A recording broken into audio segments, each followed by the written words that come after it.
Hello everybody, Kyle here.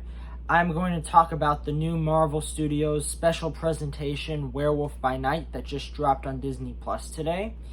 I was very curious about this show because I actually read a number of Werewolf by Night issues about earlier this year when Moon Knight was being released, and Moon Knight first originally appeared in Werewolf by Night, and I really thought it was interesting to see a werewolf in the Marvel Universe.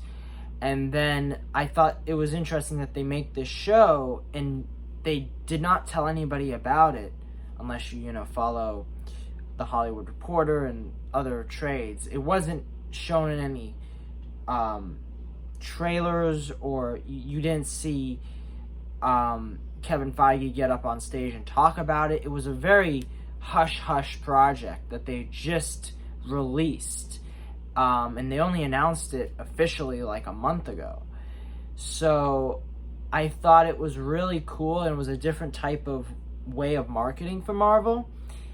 But the thing that really gripped me was when I watched the trailer for it, it ended up looking like a 30s, 40s Universal Monsters type of movie, which I love. I'm a huge fan of the Universal Monsters.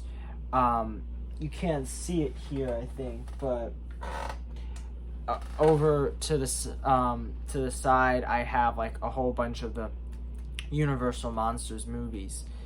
But I also really love Van Helsing, the Hugh Jackman film that I know a lot of people don't like, but I'm obsessed with the Universal Monsters. And I also really like the story, The Most Dangerous Game, and it was turned into a film that they ended up kind of referencing in this Werewolf by Night. And the premise of Werewolf by Night is pretty simple. It's a bunch of hunters who are called to this mansion and are tasked with killing a beast, and when they kill the beast, the sacred bloodstone will be attached to this beast and they will inherit it. And I found the character of Elsa Bloodstone, who is supposed to be the heir to the stone itself, but she kind of has strayed away from her family and their hunter type, methods, that she's no longer entitled to the stone. But she's still there in a way, I guess, to fight for it.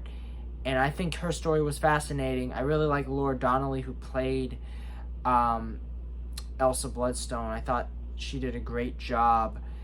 And then you have the main character, Jack Russell, played by Gael Garcia Bernal, who actually does an incredible job playing almost a caring and lovable guy. Like, this is a character that it kind of reminds me of Stephen Grant from Moon Knight,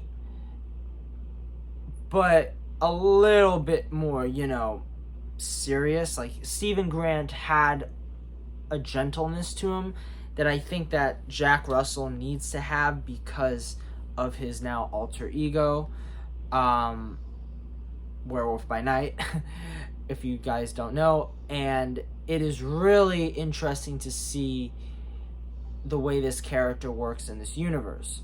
I also really love seeing the black and white aesthetic that Michael Giacchino, I don't know if it was his decision or if it was the decision of Kevin Feige and the higher-ups at Marvel, but the black and white aesthetic really pops with this piece, and it really makes it interesting to watch. It doesn't just feel like another Disney Plus show or movie. It feels truly special. And it's smart too, because it really utilizes it in a smart way for the blood and the gore, which in this show is a bit more violent than we've come to expect from Marvel programming or movies. I think what's really cool about the blood and gore is that there's this one great sequence where the werewolf is completely massacring and slaughtering these guys in this room, and you see the blood splatter on the screen, and it's like, oh wow, as I saw one of my friends mention, it really feels like you're in that moment. This film has a lot of paranoia to it. It feels a little bit claustrophobic as the characters are being chased by other characters. And the score by Michael Giacchino, who is directing this film for the first time. He's never directed a feature before, and he's usually stuck in composing music for Marvel films and other movies. But he lets his score talents show, and he really goes to town with this score, and it's so good. I think if I had criticisms, though, I will say that I found the film, or short film, whatever you should call it, could have been a little longer. I think they could have fleshed out the hunters a little bit more. When the film started, I was really into it. I was like, ooh, this is going to be interesting. But as it progressed, I started to see how the length kind of hurt the film.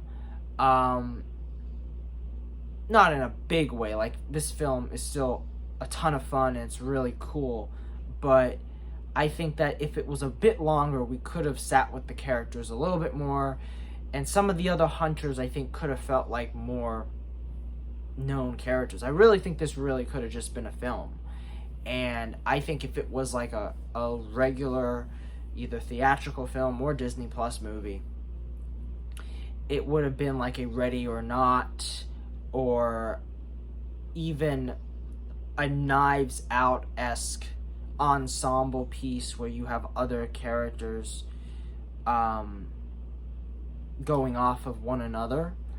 But yeah, like, I thought this was a ton of fun. I thought that it is a remarkable change in pace for Marvel, where this isn't the quote-unquote Marvel formula that people are so used to. It is really violent at times, and it really does have a different type of genre / tone to it. So I thought it was awesome. I really am curious to see what everyone else has to think.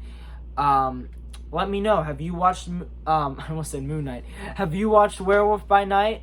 Where do you think this plays into the future of the Marvel Universe? Because I don't really have an idea, because I was hoping there'd be an end credit scene. There isn't one.